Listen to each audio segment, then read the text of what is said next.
Bonjour à tous, je ferai dans cette vidéo une présentation générale du logiciel médical GEDM, de son interface et des différents menus possibles dans la version 4.8.1. Je commence par m'authentifier et nous arrivons donc dans l'espace de travail avec sur la gauche des boutons de commande qui sont personnalisables pour chaque utilisateur. Nous retrouvons en dessous de ces boutons la date du jour ainsi que l'identité de l'utilisateur qui est connecté. Nous avons également un bouton de déconnexion qu'il est très important d'utiliser quand vous cessez d'utiliser le logiciel, puisqu'il permet de faire des différentes vérifications, notamment sur les fichiers éventuellement encore ouverts qu'il vous proposera de fermer avant toute déconnexion. Sur le haut, nous avons un menu qui regroupe différentes fonctions qui sont accordées selon le profil de l'utilisateur connecté. Par exemple, les secrétaires n'auront pas forcément les mêmes menus, les mêmes outils que les médecins ou qu'une stagiaire. Et à droite, nous avons, alors on peut le diviser en deux parties. La première partie, ce bloc carré qui représente un post-it, qui est utilisé soit pour se laisser des notes, des informations à soi-même. Donc pour le coup, on s'en sert vraiment en guise de post-it qu'on pourrait laisser autour de l'écran, par exemple, soit pour partager des informations avec une ou plusieurs autres personnes du cabinet. Donc ça peut par exemple être utilisé pour laisser des consignes de travail à la collègue qui travaillera le lendemain matin, ou le médecin vis-à-vis de sa secrétaire pour lui donner des informations et inversement. Donc ça peut par conséquent faire office de calier de liaison par exemple. Donc si là vous voyez que j'ai des notes qui ont toutes été lues parce qu'il n'y a pas de petite pendule. Une nouvelle note a forcément une pendule sur sa gauche. Alors par exemple, pour créer une note, on clique sur le petit post-it avec le plus bleu et on va par exemple mettre ceci. Alors pensez à faire cela. Voilà, je mets n'importe quoi et on clique sur ajouter. Et là, elle s'ajoute. Donc le bloc flash en rouge pendant 2 secondes et on a donc la nouvelle note qui s'affiche ici. Si on veut les consulter, on clique sur le post-it avec la loupe et on a donc l'ensemble des notes qui sont ouvertes. Pensez à faire cela, donc je peux cliquer dessus. Je peux bien évidemment alors la modifier avec le deuxième bouton qui est en haut. OK, voilà. Je peux apporter une réponse,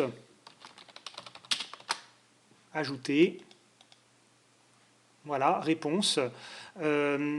Et en fait, ça agit un peu comme dans un forum où on a le fil des messages qui se suivent avec les dates, les auteurs, etc.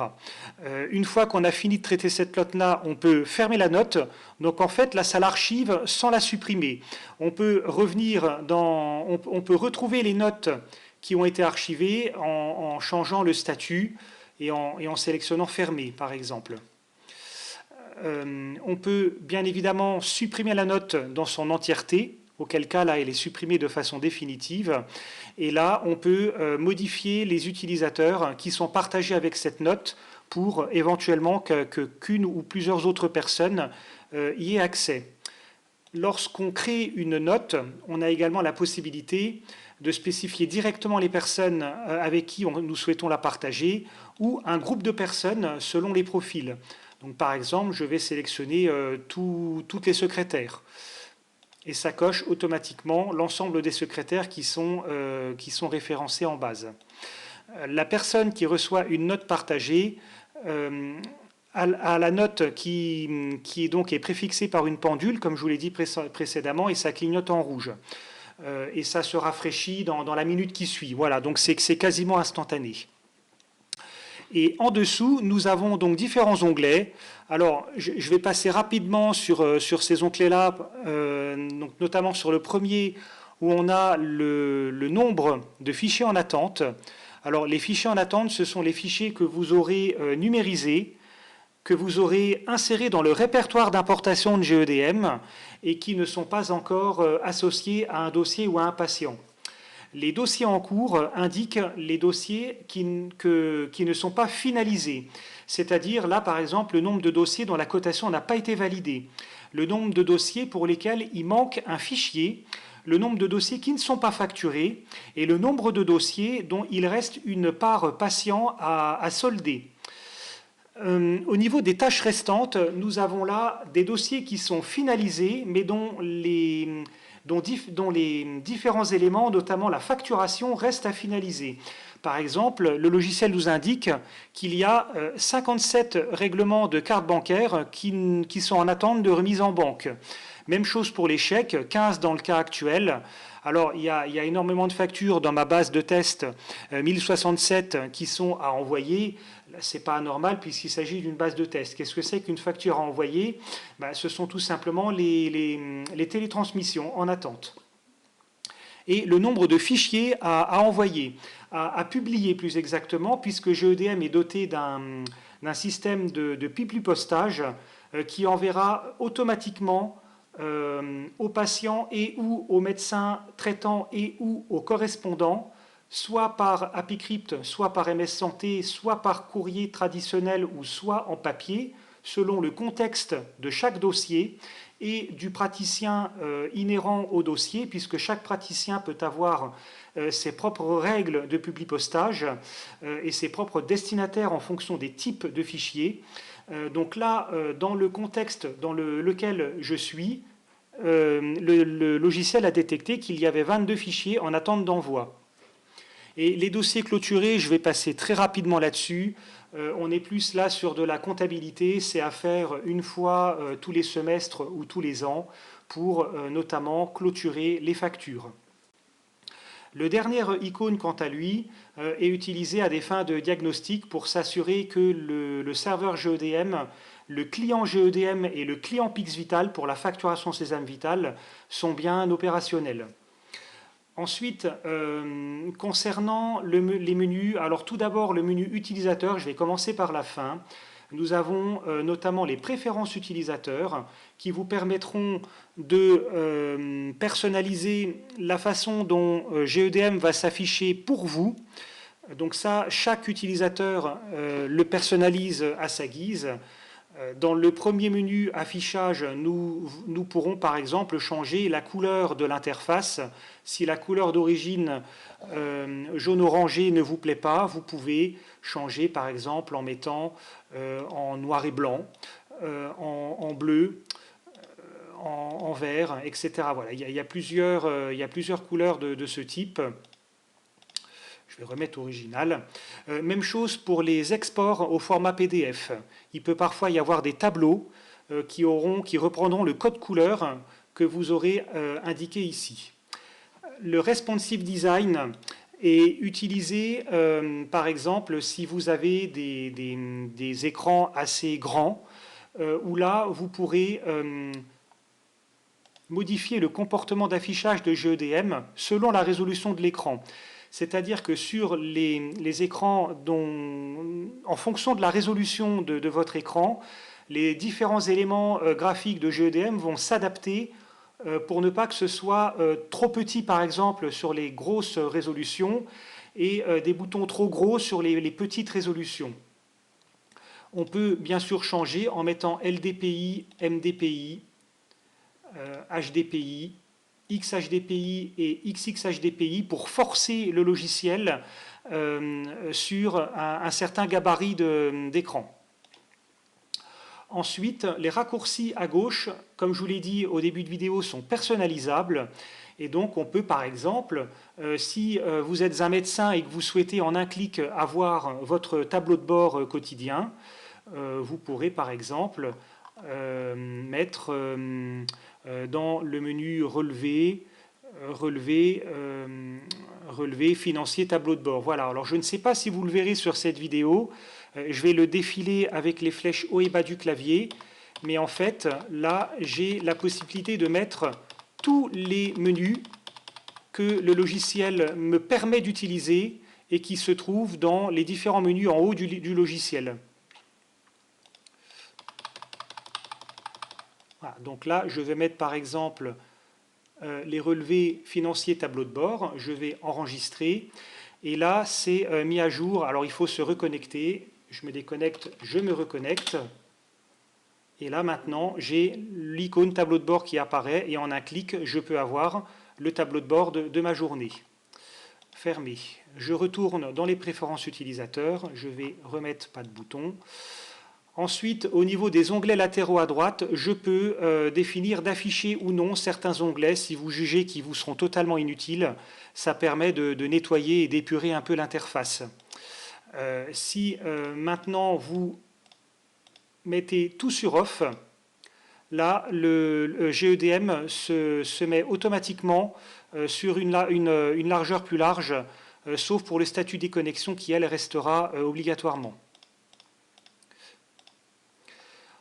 Concernant les notifications, nous pouvons également les personnaliser en indiquant leur position de l'écran, leur délai d'attente avant suppression et plusieurs choses supplémentaires, notamment sur le délai d'attente et sur le message modal qui s'affiche ou non lorsque le client GEDM n'a pas été détecté par le logiciel.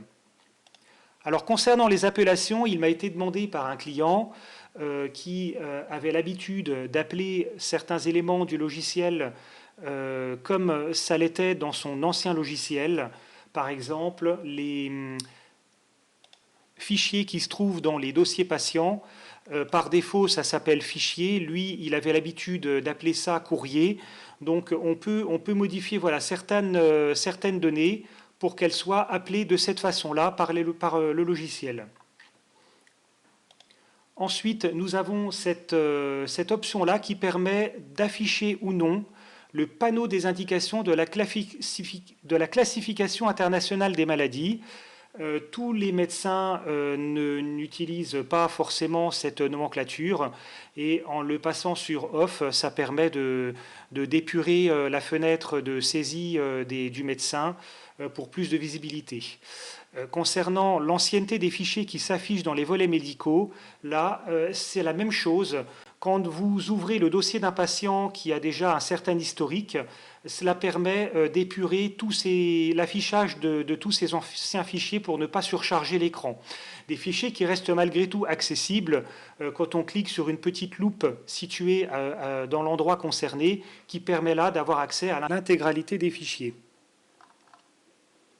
Je passe maintenant au menu automatisme qui, comme son nom l'indique, permet d'effectuer des fonctions ou des valorisations de champs par défaut. Donc, par exemple, on peut spécifier dans les différents menus du logiciel qui vont sélectionner le site ou le médecin de mettre une valeur par défaut. Donc si par exemple vous êtes un médecin et que vous souhaitez a priori afficher les données qui vous concernent, vous avez tout intérêt à mettre votre identité dans le champ du médecin. Même chose pour une secrétaire, par exemple, qui serait attitrée un médecin en particulier, mettrait son médecin par défaut. Concernant le site, en général, c'est plutôt le site de consultation qu'on met par défaut.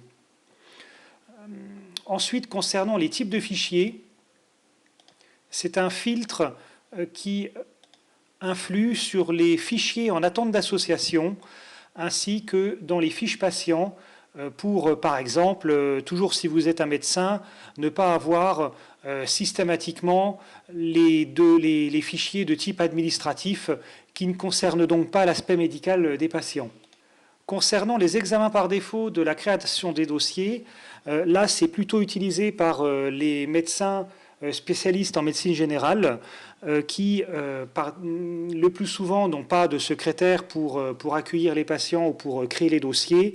Là, ça permet de spécifier automatiquement un examen par défaut lors de la création des dossiers. Typiquement, un généraliste mettra la consultation puisque la plupart des examens concernera ce type de nomenclature. sachant qu'il est toujours tout à fait possible de changer d'examen avant la facturation. Il existe également un certain nombre d'automatismes qui consistent à fermer le dossier actuellement ouvert après une certaine action. Donc par exemple, si on valorise cette fonction-là sur Run, lorsque le médecin enregistrera ses informations médicales avec le bouton enregistrer, ça aura pour effet de fermer automatiquement le dossier. Même chose pour la validation de la cotation, même chose pour la création d'une dictée, pour la complétude des documents requis et lorsque la facture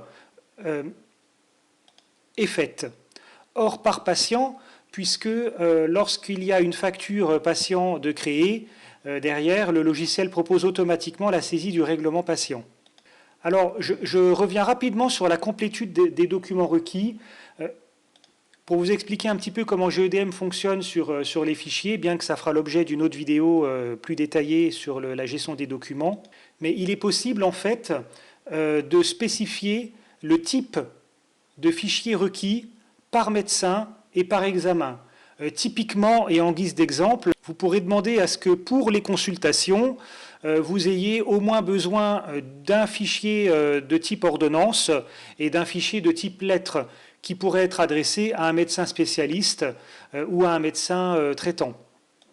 Et lorsque l'ensemble de ces fichiers requis est créé, ou lorsque vous avez indiqué au logiciel qu'il n'y a pas besoin de tel ou tel type de fichier, à ce moment-là, le statut des fichiers du dossier passe en accompli et le fichier peut alors être fermé automatiquement si cette commande est sur Run. Ça évite de cliquer sur le bouton fermer du dossier en bas à gauche.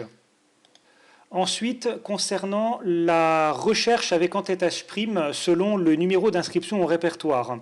Alors, il faut savoir que les fichiers que vous recevrez via AppyCrypt et MS Santé disposent généralement d'un en-tête H' qui permet aux différents logiciels médicaux de faire des rapprochements automatiques ou semi-automatiques avec les patients. De base, 3 critères sont utilisés, à savoir le nom, le prénom et la date de naissance. Et par défaut, le 4e critère étant le NIR, le numéro d'inscription au répertoire. Mais il y a certains laboratoires ou certains logiciels médicaux qui ne fournissent pas forcément le NIR et qui fait que GEDM n'est pas en mesure de trouver suffisamment de patients. Donc si vous estimez qu'il y a trop de patients qui ne sont pas trouvés de façon automatique, vous pouvez désactiver cette option-là pour ne pas tenir compte du NIR lors de ces rapprochements. Et enfin, l'observation sur relance de niveau 3, si elle est activée, elle a pour effet de créer automatiquement une observation patient lorsque vous générez une relance patient de niveau 3. Les relances patients font également l'objet d'une vidéo dédiée. Je viens maintenant sur les préférences utilisateurs concernant l'agenda.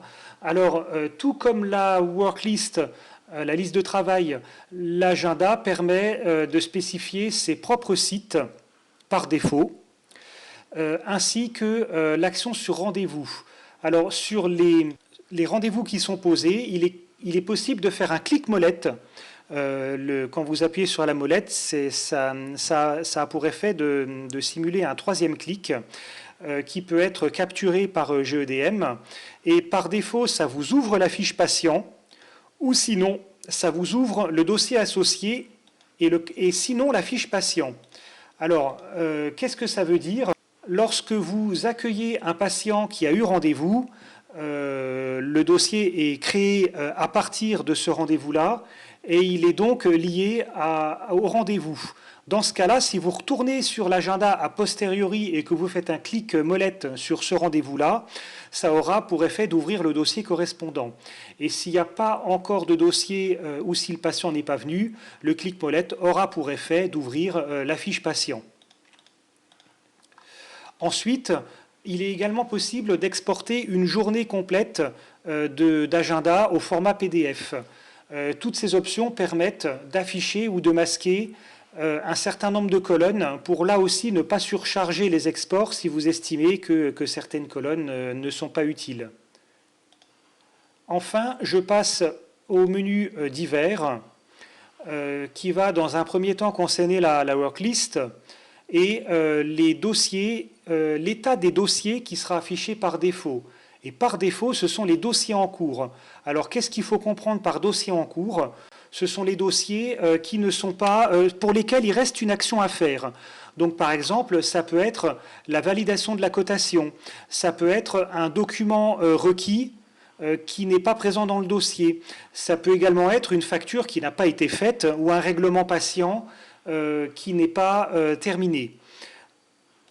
Donc il est possible de personnaliser l'affichage des états par défaut, ce qui peut être utile par exemple si vous ne souhaitez avoir que les dossiers qui ne sont pas cotés. Bien que vous pouvez bien évidemment avoir cela de façon ponctuelle en changeant le filtre de recherche dans l'écran de la worklist. Le statut des dossiers va de pair avec l'état des dossiers, où là on a tous les statuts de façon individuelle, par exemple la cotation non validée, le patient en cours d'examen et la cotation validée. Enfin, la worklist est dotée également d'une colonne qui indique par défaut l'âge du patient et sa date de naissance lorsque vous survolez l'âge avec le curseur de la souris. Ou inversement, qui affichera sa date de naissance et son âge lorsque vous survolerez sa date de naissance au curseur de la souris. Enfin, il y a également des automatismes sur les éventuelles observations présentes dans les fiches patients ou dans les dossiers patients. Ce sont obligatoirement des observations dont l'importance est haute et qui concernent soit des informations de type administrative, soit des informations de type médical. Alors, par exemple, si je mets cette manette sur On et qu'un patient dispose d'une observation de haute importance de type administrative, alors quand vous ouvrirez sa fiche patient, l'observation concernée sera automatiquement affichée dans une information modale.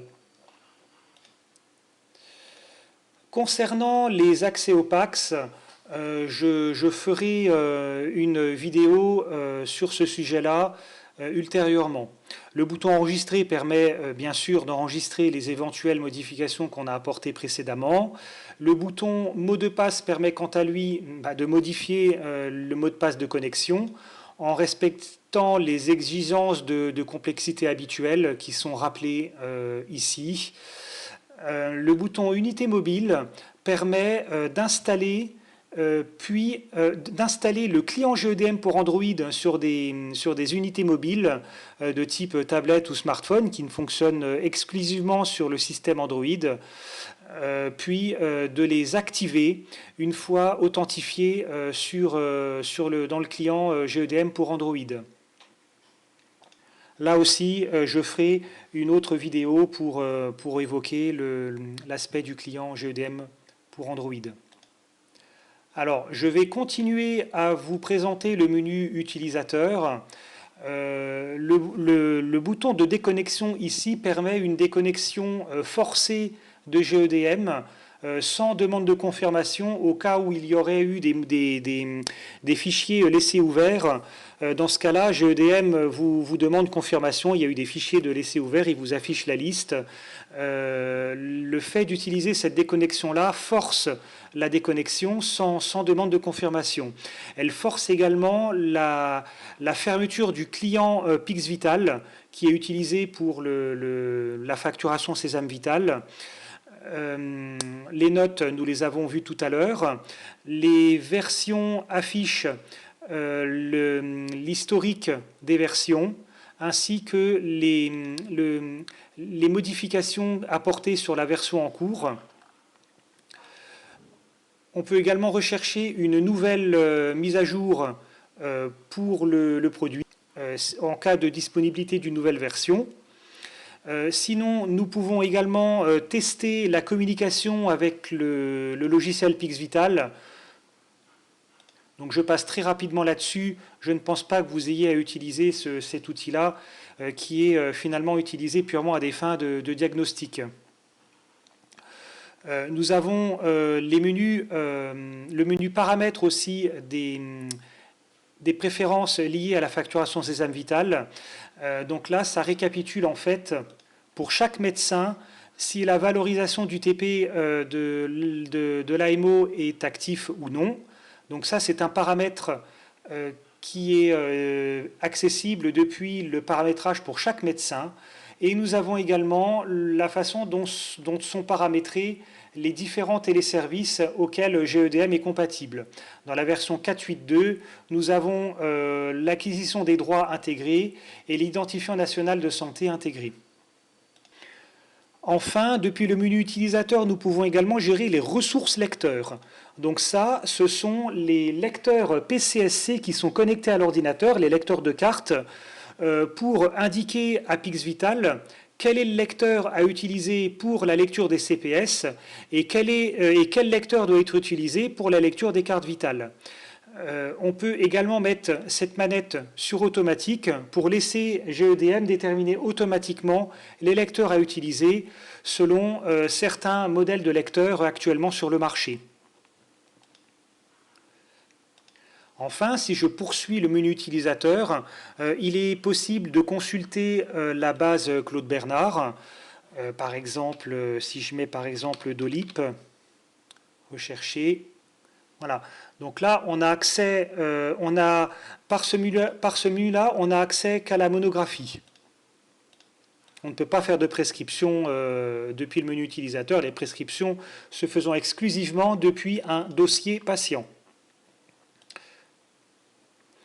Enfin, vous pouvez charger le manuel utilisateur, disponible au format PDF.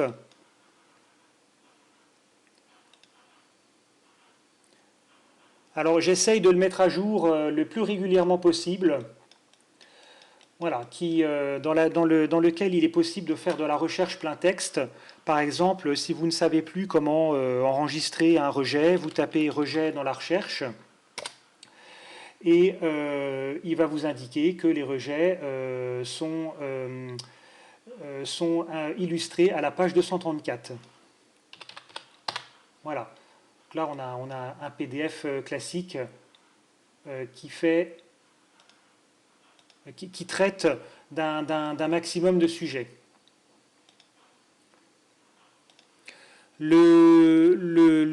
L'outil à propos d'eux permet de voir toutes les versions et tous les composants logiciels utilisés à travers GEDM.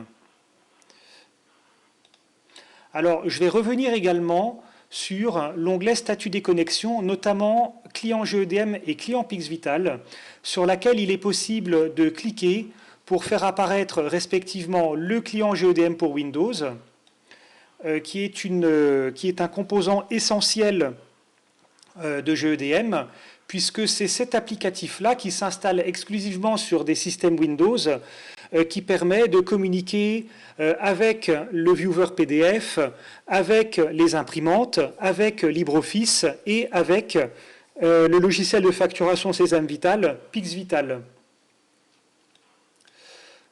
On peut également, depuis le menu paramètres gestion des imprimantes, invoquer l'ouverture du client GEDM pour Windows pour indiquer quelles imprimantes à utiliser pour chaque type de fichier. Donc typiquement, la feuille de soin papier, FSP, les feuilles de soin papier seront imprimées sur une imprimante particulière qui sera paramétrée sur un bac spécifique qui contiendra les préimprimés de la Sécu. Et enfin, il est, comme je viens de le signaler, possible de cliquer sur Client PixVital, qui permet tout simplement d'afficher la fenêtre du logiciel PixVital, le logiciel de facturation Sésame Vital qui est interfacé avec GEDM nativement en mode masqué. Donc vous aurez peut-être de façon très occasionnelle besoin d'interagir directement avec Pixvital pour faire des applications, des interactions très précises sur certains types de facturation ou alors à des fins de diagnostic ou des débogages.